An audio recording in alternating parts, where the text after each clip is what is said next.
Welcome back, folks, to Ask the Expert. If you've been here before, we welcome you back. If this is your first time, if you bumped into us by accident, if someone sent you a link that knows you and referred you to this platform, welcome for the first time. We talk about expertise. This is Ask the Expert, but these are not experts who simply read books about subjects and earned PhDs. These are experts who, in addition to their training, they have actual experience in the subject matter that we talk about. I've been to school more years than I can count and heard from experts who've never done anything except read books about the subject they were teaching. But today we have another expert. If you missed any of our segments, you should just go back. We've had some brilliant people, outstanding personalities, successful business people.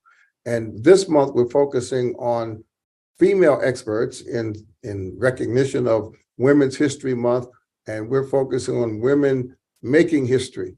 Now, in my Wednesday Wealth 1 minute presentations, I'm talking about women from the past, but in our Ask the Expert series, we're talking about women who are right now making history, and we have such a woman with us today. My co-host, as always, is Brittany Smallwood, the polished professional person that makes me look better because she's by my side.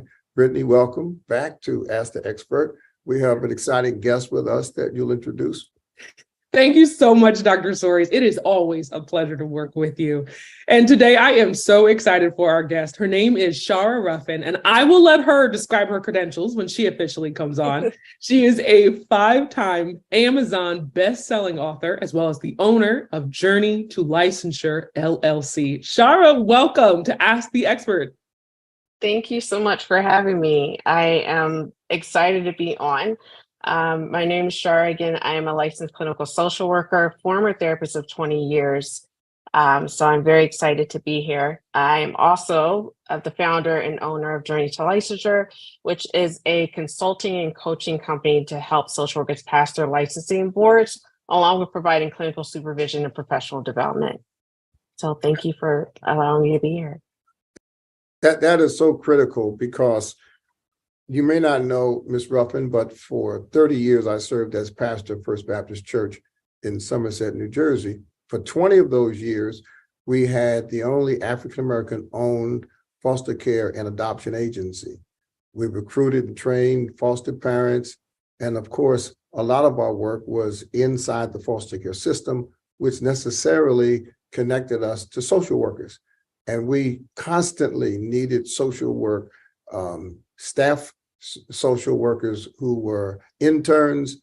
And what I discovered, which is why I'm so happy to meet you, was that the licensure process was very, very critical for all kinds of reasons. Share with our audience why licensure, on top of an earned degree in social work, is so critical. Well, I have to start out with, when I explain to people the rigorous training of a social worker, a lot of people are very much unaware. Social work is often, I call it the backbone of society. We do the work that a lot of people don't want to do. And we're more than, personnel that just deal with child welfare. A lot of people think of social workers and they instantly think of, someone that's getting their kid taken away. And that's one small aspect of the field of social work, child welfare. There are many. Social work, in terms of the licensing, we have a regulatory board called ASWB, Association of Social Work Boards, that is our testing regulatory service and also our organization. That board is very important because they test our knowledge base of social work. The licensure, I always explain, it's just like a lawyer who needs to pass the bar exam to become a lawyer, right? Or a medical doctor that has their medical degree, but they need their board exam to be called a doctor. It's the same thing with social workers, even licensed mental health professionals across the board. That license allows us to practice, to gain professional recognition, but it really is to protect the public from making sure that we do no harm to them. It's also a check and balances in our profession. In reference to, for the benefits of getting that license, whether it's the bachelor level, master level, or the unrestricted clinical license, LISW or LCSW in some states that it's called, that license allows us to practice in private practice. It allows for growth and opportunity, as well as revenue, and to be independent of our organizations to practice in the way that we want to give impact to the people that we work with. So hopefully that gives a little bit of background about why the licensure is so important, and it's critical even now more than ever. So I'll stop there. Yeah, no, that's very, very helpful. And you are exactly right. Social workers are sometimes perceived to have this narrow function. But I think what I just heard you describe is this: at the highest level of social work licensure, you actually are positioned to set up shop, to become an entrepreneur, and to have a business like a doctor would, like a dentist would, or other licensed professionals. Most definitely. There are so many opportunities for licensure, especially the unrestricted license. It's oftentimes there's not enough clinical social workers out there, and we'll get into some of the barriers behind licensing, but for the unrestricted license, private practice is one of them, gaining higher pay and benefits and having the freedom, again, just like you said, to be able to practice or to go into business for ourselves to serve for our community in various capacities. Yeah, it's just absolutely wonderful. We spend a lot of time urging people to talk to licensed professionals about their finances and stop taking advice from people who aren't qualified to give it. And I think it would be similarly true that there's certain aspects of our mental wellness, our emotional wellness, and other aspects of our lives that require professional advice, and not just our boyfriend or girlfriend pulling us aside and telling us what they heard on TikTok. Oh, yes. I love TikTok, but definitely not for, mental health advice. It's always interesting. You mentioned TikTok, and I even hear some of my colleagues like, I went to TikTok. It's like, you know better to my colleagues. But it's so funny that you mentioned that. I come from a mental health space. I started out as when I went to Howard University for my master's, my concentration was mental health settings. I wanted to be a therapist. And the reason why I wanted to be a therapist was partially that me understanding my own mental health struggles, and also being an African American woman, mental health stigma runs rapid in our community. And I grew up in a community where mental health ran unchecked. And it was something I wanted to understand a lot more about from an educational point of view, and not just having that personal background. Can you share some more about your story in regards to your own journey to licensure? Because I know as you were going through it, you really kind of documented the journey and shared it with so many people, and they themselves were so inspired by everything that you were sharing. Can you share whatever you feel comfortable with? So what actually birthed my business was, it took me a decade to gain as well as obtain requirements for my LCSW, my licensed clinical social work unrestricted clinical license. It was definitely some hardships along the way. When I graduated from Howard in 2010, I did not get into even thinking about licensure until 2011. I took the exam and I missed it by 3 points. It was an 8:00 in the morning exam. I learned that my brain does not work that early in the morning. I was about 20, I want to say 23, 24 at the time when I took it. And to tell you the truth, it didn't bother me too much, because at the time, licensure wasn't as prevalent as it is now. So I kind of worked in the field, HIV case manager. And then I realized that our boards and our landscape of social work were starting to change and shift. And I knew that if I wanted more opportunities, I needed to go ahead and get licensed. So I went ahead and went through the grueling process of actually applying. I passed in 2013, summer of 2013. But it was a grueling process because I have generalized anxiety, and it wasn't really addressed even at that time. So the way my brain processes information, I needed to rewrite my whole entire study guide that I was using into a form that I could understand. 3 months before I could even start studying, I needed to structure the information systematically in a way that I could understand. And that was just my process. And then I actually end up using that process to pass. Now, shortly after that process, life just started to happen. I had my first child, who was a stillborn. Her name was Asia Rogers, with my ex-husband at the time, I was still dating. He was in Kabul, Afghanistan when I lost her. She was born 7 months. She was a stillborn. After that, we were both pretty devastated.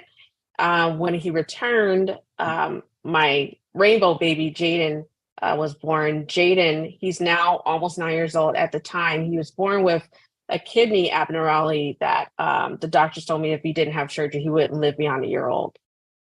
He had surgery at 6 months old. And after that, my marriage started to literally deteriorate, mostly because of my now ex-husband coming back with PTSD. That was his first time in 26 years in the Army that he ever had to be in a war-torn country. Us compounded with the grief of our daughter, and then having Jaden with a medical condition, and he decided to retire, but we were in two different places. I lived in Philly. He was still in Tennessee, still transitioning out. And it was just really, really, really difficult because as the marriage started to deteriorate, of course, we eventually divorced. I needed to pick up the pieces, became a single mother really fast, and then having to take care of a medically compromised child for the first couple of years of his life. Even after his surgery, which was successful, Jaden was in and out the hospital until he's about almost 4 years old, on 5. And I mean, going to a job where I'm in a hospital setting, a psychiatric hospital as a therapist, 2.5, 3 hours away from home on public transportation, didn't have a car, had the money to have a car, having to, at any time he got sick, I needed to get on a bus and a train to go back and get into the hospital, be at the hospital all night, and then come back and have to literally go to work the next morning, sometimes with no sleep at all. And I was dealing with high-risk clients. I was the only African-American social worker that was licensed at my facility. So sometimes I would have my caseload to deal with, 3 other caseloads I would have to cover, double paperwork. High burnout. I loved the job. I learned a lot from it, but it was a lot when my life at 3-4 o'clock in the afternoon was literally just trying to figure out how was I going to take care of this little baby. So I made the most out of my career at the time. A lot of my money went into extra training because I knew that although I didn't know where I was going to go next or how things were going to turn out, I knew I wanted to make sure that I was competitive in my field to be able to get a higher level job eventually, along with abundance of training beyond what I was called to do in my position. So after that, August, I want to say 2019, I ended up taking my clinical exam for the first time. I missed it by 2 points. Now I'm devastated because it took me so many years to get to that point. So after that fail, I was going to take it again in March. The pandemic hits. So a couple of things happened. I end up getting a part-time job after I missed the exam the first time. I end up losing that job a week before the pandemic, that part-time gig when I was going to take my exam again. Everything is at a standstill. Pandemic hits. We don't know what's going on. I become more depressed. I'm home. I would have migraines. I took 6 or 7 Excedrin migraine every single day. I couldn't afford to see a doctor. I didn't have insurance. So it came to a point where I said, Shar, you got to do something different. Something's got to give. You can't stay stuck like this. You worked too hard to get to this point. And I decided to apply for medical insurance, assistance through the state, as well as food assistance. I get both. I decide to swallow my stigma and my pride and put it aside, say, I need help. I need to do something. This is more than just an exam. I'm emotionally broken. I need to do something different. So I saw a psychiatrist. and I was able to get the help that I needed. At November 8th of 2020, I passed the clinical exam with flying colors. And that was my journey. And I ended up sharing that 10-year journey on LinkedIn. I'll never forget. It got over, I want to say, 100,000 impressions Yeah. very quickly. And I was trying to figure out, what are people responding to? I had no idea that my story would birth the journey that would happen after that. Shara Ruffin is amazing. I can't tell you how beautiful it is to listen to your story. You know, you talk about but God situations. Thank you so much, Shara, for being with us today. We are doing an extended version of Ask the Expert, and Shara Ruffin is with us. And the beautiful thing is, you're so honest and you're so open about your story, because so many people go through so much behind closed doors and they don't show it or explain it to people. And then when they become who God has destined them to be, people always look at where they are, but they don't understand the story of how they got there. And Shara, I can't tell you how grateful I am that you shared that with us, because I want our audience to know that from that situation, you not only built out a 5-time best-selling book on Amazon, but in addition to that, you also built your own business, Journey to Licensure, and you were able to build up your audience on LinkedIn to more than 54,000 people, and you were able to monetize it. So Shara, welcome again. It's so beautiful to talk to you. Thank you so much for having me. Thank you so much. I appreciate it. Looking back, even at the interview, I was like, well, wow. I people don't think I get really nervous still when I do interviews. I was like, man, she's so confident, because I'm an introvert by nature. So to see myself, I don't think I do that enough to actually interview. But I thank you so much. It was a pleasure to do it and to tell the story. Because you're right, a lot of people will see everything that I am now. They'll see the revenue of my company. They'll see just everything that's happening. And I actually remember somebody on LinkedIn saying, man, you got the golden touch. And it struck a chord with me, because what people see, I think of the iceberg effect. You see the top of the iceberg, you don't see the bottom part of it. And if people knew how many countless hours pouring into people, the energy it takes, building the trust, building audience, being consistent, while still managing a family, having balance and not having the balance, that it's, even till this day, it's still something I'm working out, because I'm only human. When people see me, not only just on LinkedIn, but across 5 or 6 different platforms, and I don't have a social media manager. So they're like, how are you doing this? I said, it's nothing but God. I tell you, and just doing it and not thinking about it. Amen. Amen. So for people who are watching, can you describe the moment for you when you decided, okay, yes, I'm going through all of this, but let me decide to share my story on LinkedIn of all places? I think when I shared that story, people had already been following me for some time. I actually met a LinkedIn influencer who actually a year prior had told me I needed to start getting on video and start, engaging with my audience. Because I was sitting at, I believe, 30,000 connections at the time. And so she was like, what are you doing? You're not doing anything with the audience. I was like, well, I don't have a business or anything. I'm just sharing what I believe in, mental health, advocacy, sharing bits and pieces of a military story. Because at the time when LinkedIn was doing articles, was really a big thing in 2018. I started more so sharing when I was a burnt out social worker, therapist, my experience of mental health, the stigma behind it, even my own personal journey. And I found that people respond to stories on LinkedIn. So I started sharing more of that. By the time I got maybe into 2019, I had started doing video.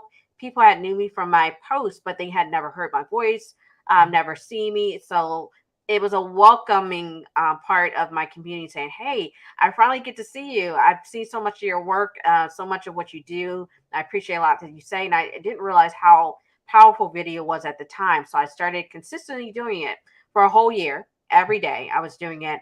And people felt really connected to me. And I would do various things. Not just, talk about my love for social work, but I was in 2019 going into 2020.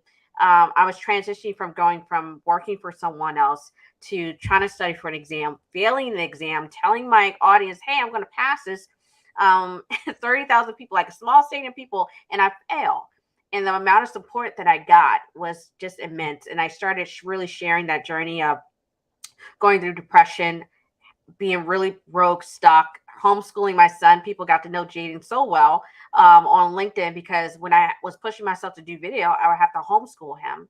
And I was home a lot during that time. So by the time I put out this post, it's actually still one of the very first featured posts in my profile that went, in my world, I would say viral, over 100,000 impressions. I was like, man, what are people responding to? People had not only gotten to know me through those last 2 years prior, but in the year prior to that, they saw me fail at something. And compared to just that profile, oh, this lady is very educated, she has these accolades, but they saw me go through actively through a process of talking about my mindset, talking about studying for the exam, talking about the struggles, actively seeing me every day go through the different motions of it. So when I passed, and sharing the story of what it took to pass this licensing exam, people could connect to it, which I think that's what it was when I posted that. And that post, of course, became now my third year in my business journey to licensure. Though that one post, I can honestly say, birthed me going into entrepreneurship, which I never thought I was going to go into anyway. I originally thought I was going to go into a private practice, but it didn't work out that way. God pointed me in a different direction once that posted. I started sharing my story on Clubhouse in January, I believe, 2021. And then it really took off because I opened up a club room specifically to help social workers in a free study space, sharing my story with them and just trying to help them. I wasn't working at the time, had this newly minted license, wasn't using it. I was still trying to figure out professionally what I was going to do at the time. And I wasn't sure. So in the meantime, I found that I loved coaching people during exam. And within the first 6 months, people were passing their exams through that group. And then I had someone who became my publisher. His name's Eric Reeve, who I love very much. He told me that, Shara, you love what you do. It's obviously it's working. It has an impact. So do you have a business with it? I said, no. He said, so what are you doing? And I don't remember all the pieces of that conversation, but what I got from it was that I was not valuing myself in what I offered. And that was I'll never forget that conversation. I actually talked about it in one of my posts on LinkedIn, that mindset switch, because as a social worker, it was always ingrained that to serve others, we're not, in it for the money.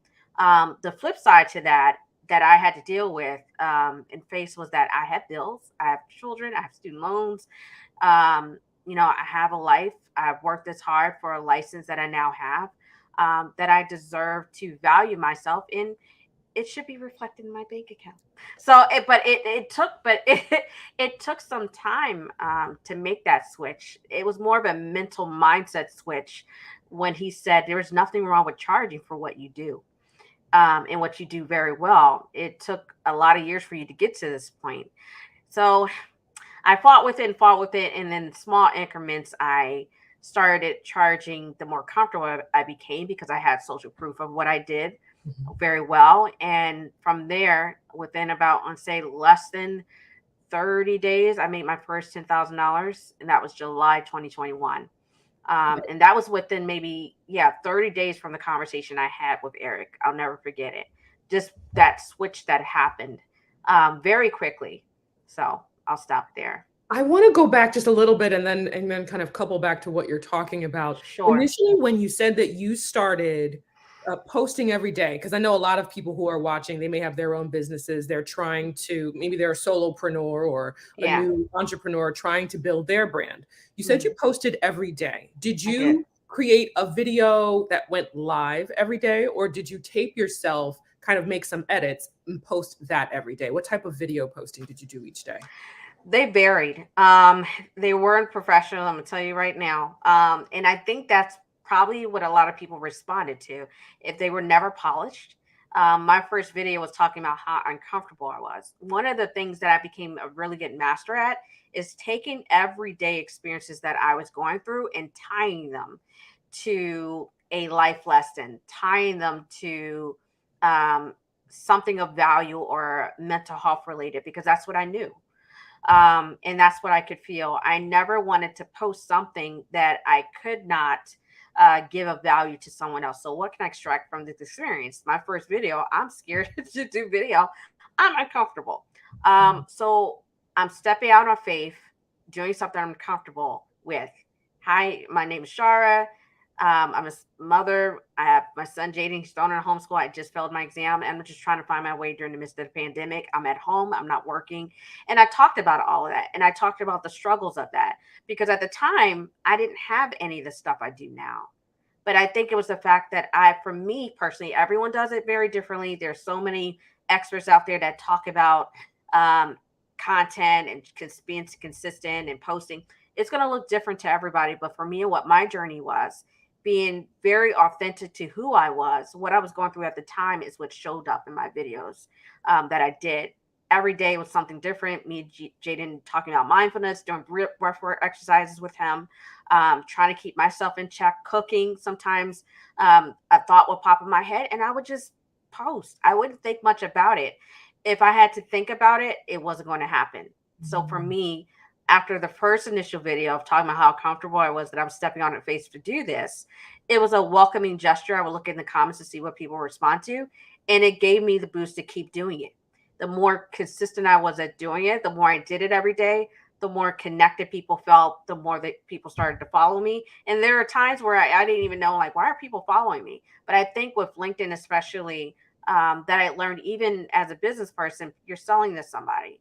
And back then, I wasn't selling to no one. So what people I think were responding to was a human experience of someone experiencing something that they can relate to.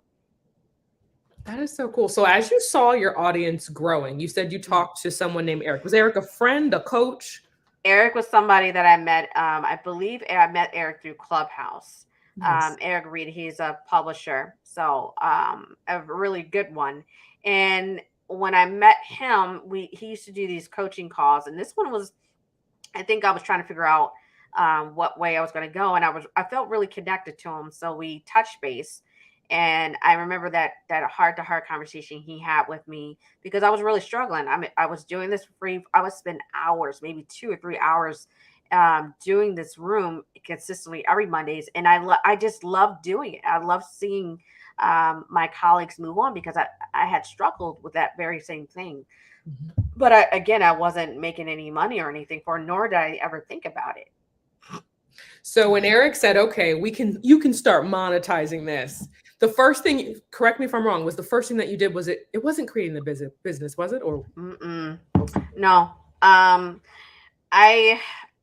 I created. Now I will back up. There's some pieces to this. I did create an LLC in March 2020, but it still wasn't. It was like it wasn't official or anything. It was just like, okay, I'll come up with it. I was kind of toying with the idea, but I still wasn't confident in charging people for anything. And then what was the mind shift that happened that made you start thinking, okay, I can start charging? I think part of it was, why not? I wasn't doing anything. I was at home. Um, when I think about it, it's funny because I think at the time went from free to charging like $25 to charging a couple hundred and then 1,000. And then the more confident I became in what people were willing to pay, with being flexible with pricing, it got better over time. And also my ability to sell because I wasn't comfortable selling. But getting someone on a call, learning what their pain points were, speaking to those pain points. But I was still building. I didn't know anything about running a business or when people are like, what, you do this so well? I'm not a thing. What I knew very well, probably that helped me is being a mental health professional, is really paying attention to what is important to the person on the other end that I'm speaking to. And the fact that a lot of people were responding to my story, and the pain points that I could speak to, and the people that were benefiting or seeing an outcome is what brought people to me, which means I really didn't have to sell, really, because the social proof at that time was building and people were seeing it. I love that. For anyone who's watching, if you have any questions for Shara, please feel free to put them in the chat and we will ask them to her. We have one from someone in the chat. It is Eric. They asked, is the gentleman you talked about, Eric Reed, is he from Denmark? No. He's in Atlanta. He's, I believe, closer to Atlanta, Georgia. Okay. Very cool. Thank you. So if anyone else has another question, please feel free to let us know. Someone wrote in, LaRonda, she says that this is a beautiful thing to look at how you're talking about the mental transition. Can you describe a little bit about what you said to yourself? Did you do daily affirmations? Did you kind of constantly tell yourself, even if you were afraid, okay, we're going to do this today? Like, I wish there was something. You said it so eloquently. I wish there was. No. There wasn't.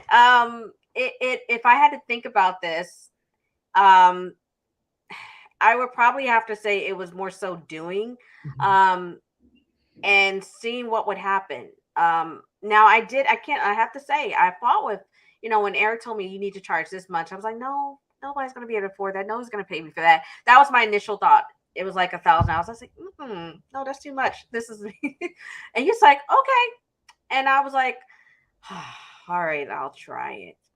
And when I got my first $3,000 proposal and someone said okay to it, I was like, huh? What just happened?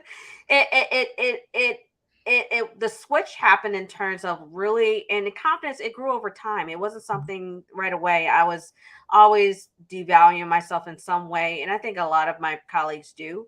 But knowing what I had of value, knowing what I gave to offer, and then showing that. It's one thing to have a service, and it's just a service, but what does it bring to your audience? How are they connected to it? And that's something I learned over time with my business, especially the storytelling piece is a very connecting piece. There are very different facets of it that anybody can relate to, which I think the part that really helps is seeing with my colleagues, they knew I was genuine, and it wasn't one of those things where I'm just like, here's my service. I had built a community over time. First 6 months, if I had to look at my first year, 125K, that same year that I started, within 7 months, I had, looking back, I was like, I can't believe the revenue that I'm making, but it was because I built that audience and that trust in that community first. I built social proof of what I did first. I didn't even know I was organically doing that. But when you show what you do and what you do well, and you build those relationships, it does pay its dividends. It does take time. It does take consistency. Yeah, it takes work, but if you truly show people that you're genuine, you want to help them. And for me, I had a free community that people could join. They could test out, kind of like a showroom where they could be. It became a lead magnet for my business where people can get some support, help. The more consistently so they saw me in that space and saw I was genuine, the more they were more curious about what I did, the more they wanted to know, would do private consultations, and then they would sign on.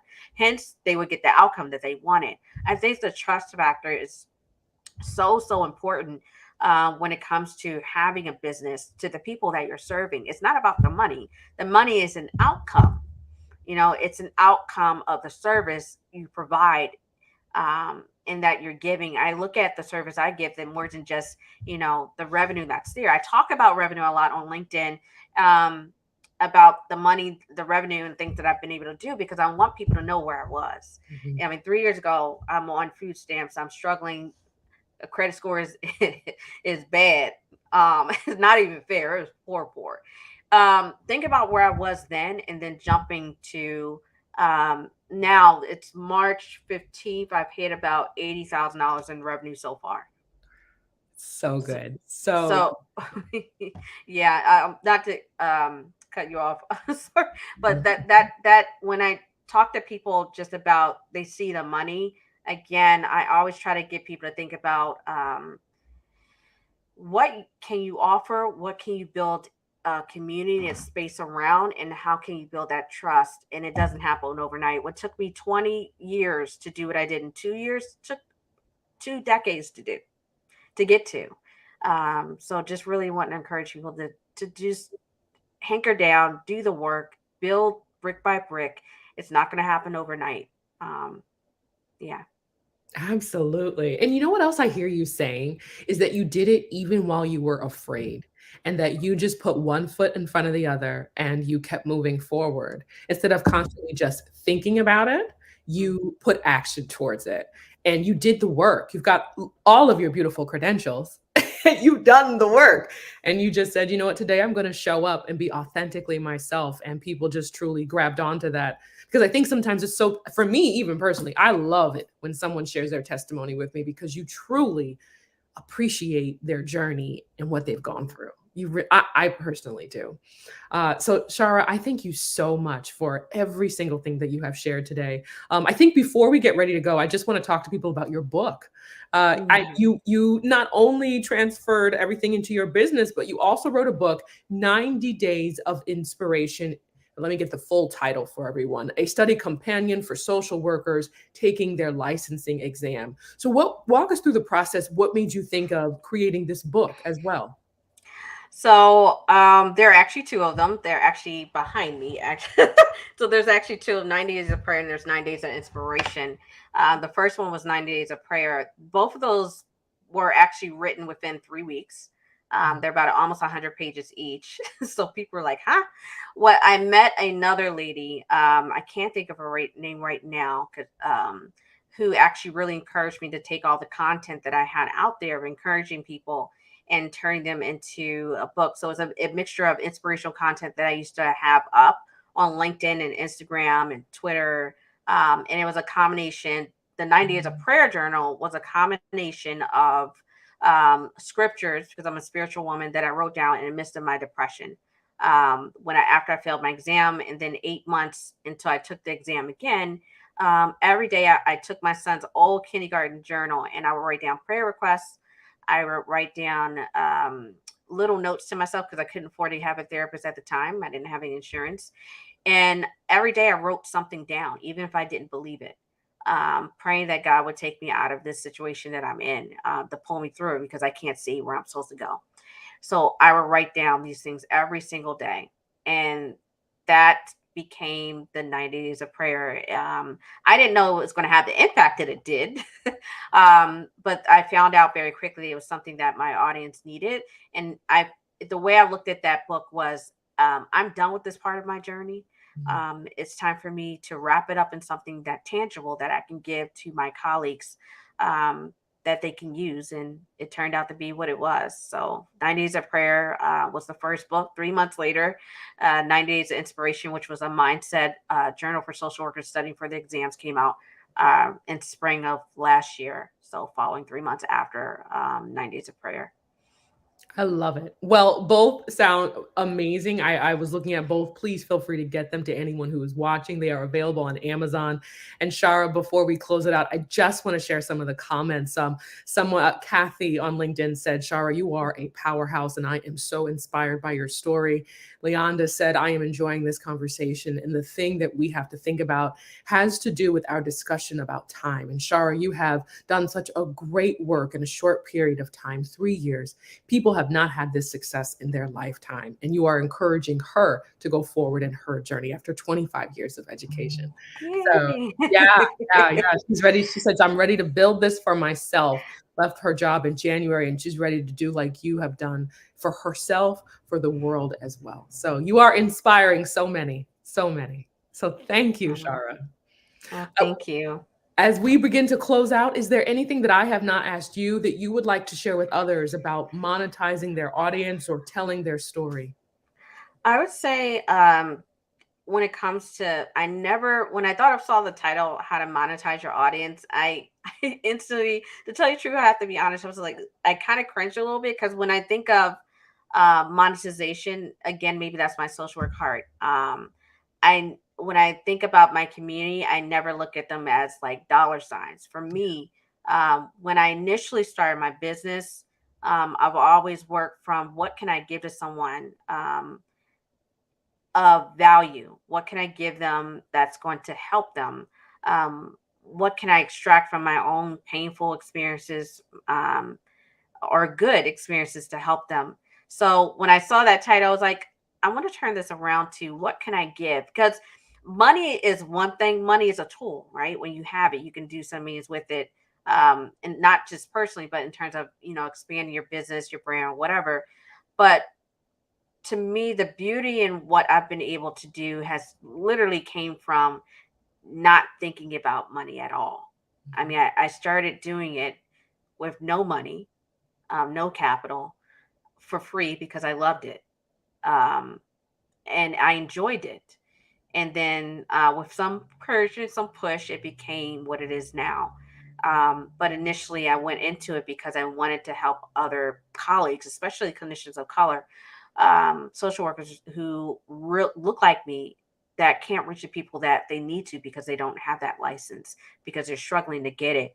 I've passed about 375 social workers as of this month, in total since I started January 2021. And when I think about some of the stories of the people that I helped, and now they're actually on my podcast. If you guys ever want to check out Journey to Licensure podcast, is on every Spotify, Apple, all over the place. You can find it. The stories on there are very impactful, because it's one thing to see someone say, have a picture up, a testimony, hey, I passed. It's another to hear people's stories of what they had to go through. Because there's a lady, and then I'm gonna shut up, but there's a lady named Zena Jones. I'll never forget. This lady was homeless, like homeless. She gets her unrestricted clinical license. She's actually on my podcast. She came up into my audio clubhouse space and said, "Sure, I passed my exam. I was homeless. I didn't have anywhere else to live." And I was like, "What?" And she came up to the stage and told me that, and I literally cried, because when you think of people that I get, a lot of my colleagues like, I have this going on, that going on. And I remember telling them, I was like, this lady had no home. I won't hear it from none of y'all. Y'all can have no excuse, nothing to tell me. This lady had no home. Or another lady who had a 17 years of convicted felony charge. Her name was Samara. And she wasn't sure she was going to be able to become a social worker. Her son gets killed during the pandemic, and she passes her master level exam on the first try. When I think of another lady who I helped, she was the first deaf client I ever had. I also talk about her as well. She was somebody that I didn't think I could help. So far, she was the only one of my first clients. I never thought most people, I'm like, yeah, I can help you. This lady, I was like, no, I'm not sure about you, because I didn't know she was deaf. And when she reached out to me through Facebook, her name was Melissa, I believe, Shriver. Shannon Shriver. She's actually on my LinkedIn page somewhere. I talked about, I believe, last week. Shannon Shriver, she's deaf, and she has her own private practice now. But in June 2021, she reached out to me through Facebook and says, "Hey, I need your help. And I heard you do good work." It's like, sure. We hop on a phone call, and it it's an interpreter on the phone. I'm like, I don't talk American Sign Language. And she's like, "Yeah, I'm deaf." And I was like, "Oh boy." But then she's like, "I think you can really help me." I worked with her for 8 weeks, twice a week on Zoom through an interpreter. She passed her exam, had texted me. What I didn't know about Shannon is that her husband, Brett, had died of colon cancer, progressive cancer, and she had two small boys to take care of at the time. They were 3 and 5 years old. She was newly widow, and she also was in jeopardy and pressure from her job. Like many social workers who are pressured that they could lose their job if they don't pass their exam to remain there. She had a lot of pressure, and I had no idea Shannon was going through this, not one, until I looked on her Instagram page one day, and I said, "This lady had all this going on." I had no idea, not a clue. All she said, "I'm dealing with anxiety." I was like, "Okay." We will talk about it, work through it, and find out she had all of that going on. Or one of my first African American male social worker clients, Jermaine. His last name is also Ruffin. We're not related, as far as I know. But he has 6 children. He's a program director in New York, and he was really struggling to get his stuff together, passing his exam. And I kept him accountable for about 12 weeks, holding him to the fire every week to get his work done. And he passed his exam. And now his story is very important to me, because there are not many African American males, let alone licensed professionals in social work, not many at all. unfortunately. And so to help this brother go ahead and get his license, it's like me saying, man, there's another one of us out there. And it makes me so proud when I see those transformations take place. So again, a lot of those stories you can hear straight from the horse's mouth on Journey to Licensures podcast, which is now at 34, 35 episodes, and it's only been out for a month. So yeah, Good. exciting That's so stuff. good. Yeah. Shara, I can't tell you how much I appreciate you clarifying that it's not about monetizing the audience, that it's about ensuring that you are helping your audience, that you Mhm. are delivering value to them, that you are making sure that they are heard, that you are making sure that their needs are met, and that you can help them on Mhm. their journey to licensure. Mhm. And another thing I hear from your story is just how so many people in this world are going through so much. Mhm. And there is such a need to dig in, to keep going, to keep pressing, because we will all have seasons where you can't see your way through it. You can't figure out what's going to go next. But the importance is to keep going, to keep trusting God, because you will eventually get to the other side. And I thank you Yes. so much for sharing those stories about the clients that you have, the people that you've helped, because I truly am inspired, as so many people have said in the chat, how you have inspired them from this. And it has truly made my day being able to speak with you. So thank you so much.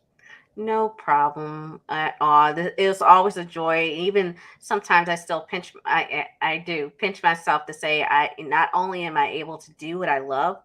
Yes, I'm making a comfortable living. Yes, but to be the most important thing is being able as a mother, being able to show my children to give them something different, but to also do something that most of my colleagues are just like they're out working in the field, they're in the grind of it, um, and encouraging them that there's more than one way to do social work. There's more than one way to use your gifts, and we're in a time where you can reinvent yourself no matter how old you are. I had a lady named Mary who's also my podcast. She's 52 years old, and she got her master's back in '98. And I think her name or episode was "Age is Nothing But a Number," because I have a lot of my colleagues who are older in the field and they feel stuck, and trying to show them that it doesn't matter how old you are. What matters is as long as you're living, you're breathing, that you are able to extract your lessons. There's somebody that needs those gifts, someone that needs your struggles, those experiences. Actually, was telling one colleague yesterday, and she's like, "I'm really, really struggling. I can't see my way out of this." I was like, "Well, that's fine. You don't have to see your way out of it. So what I'm going to do is I'm going to hold the vision for you. I'm going to take it away from you. I'm going to hold it until are strong enough to hold it for yourself. Because when I think of a ladder and you're trying to climb it, there's someone holding it. You can't hold and climb at the same time. Someone's got to hold it for you. And then when I think of all the people that helped me along the way, even when I'm like, I don't feel like climbing no more, let me just pause and stop. Someone's still there holding it, whether it was my fiance, whether it was my siblings, whether it was, my faith, God. There's someone holding it. If I had to think about even my journey, even before all of this, somebody was always holding the ladder. So who's holding your ladder? And sometimes we got to switch who holds those ladders out, right? Because as we grow in our journey, the people that of supports, they change and they're supposed to. Not everybody can go with you.